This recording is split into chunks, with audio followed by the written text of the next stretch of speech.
2002, quartier Saint-Jean. C'est ici que j'ai grandi.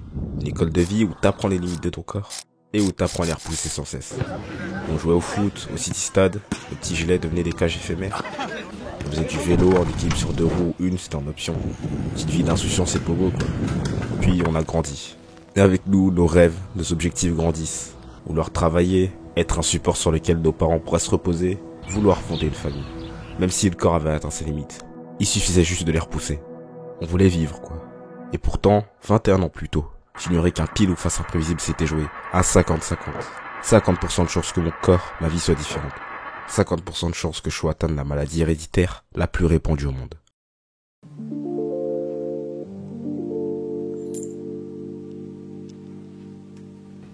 Je m'appelle Fenda, j'ai 27 ans et je suis atteinte de l'une des formes les plus sévères de la drépanocytose. La drépanocytose, c'est une maladie génétique et héréditaire qui se caractérise par la déformation des globules rouges, ce qui va entraîner d'énormes crises de douleur comparables à 10 fois un accouchement. Durant mon enfance, la drépanocytose a commencé à se manifester lors de mes 6 mois. J'ai été atteinte d'un syndrome pied-main, qui est caractérisé par des œdèmes au niveau des mains et des pieds. À 9 ans, j'ai été diagnostiquée d'une ostéonécrose bilatérale de la hanche. C'est la conséquence de mes nombreuses crises drépanocytaires. Donc, le sang n'étant plus irrigué correctement à ce niveau-là, on a dû procéder à une opération. Ça a été pour moi une sacrée épreuve mentalement, parce que j'étais très petite. J'ai dû quitter l'école et émotionnellement, j'ai aussi appris à me connaître et à repousser aussi mes limites chaque jour avec la rééducation, réapprendre à marcher, réapprendre à me tenir et à marcher droit. Durant cette période où j'ai pas eu l'appui, je me déplaçais chez moi avec les mains par terre. Ou alors ma mère me portait quand elle pouvait. La drépanocytose peut aussi entraîner un retard de croissance. J'ai subi des moqueries, j'ai eu un petit peu de harcèlement. Donc j'ai décidé de prendre des hormones de croissance, ce qui m'a quand même aidé un petit peu à grandir, mais avec le temps, j'ai compris que je pouvais m'accepter comme j'étais et que peu importe la taille que je ferais, il y aurait toujours quelque chose à dire. Comme je vous l'avais dit, j'avais 50% de chance d'avoir la maladie. 50% de chance que je ne puisse pas jouer au foot. 50% de chance que je ne puisse pas faire de vélo. Aujourd'hui, je réalise que je suis du bon côté. Et c'est ça qui me donne la force. La force de relativiser sur le fait que j'ai la santé, que mon corps fonctionne. La force de me battre pour réussir des études et ramener de l'argent. Donner de la force à ma grande sœur, qui se dépasse pour trouver des plans B.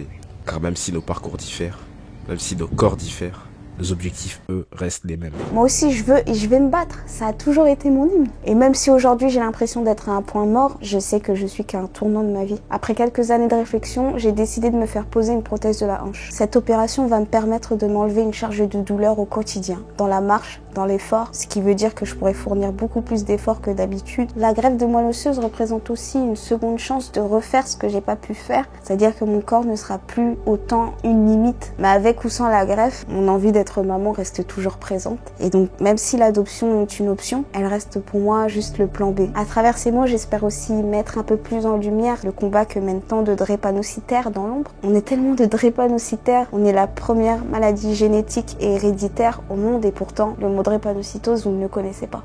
Le plan B, il est assez simple. Il faut se battre de toutes ses forces.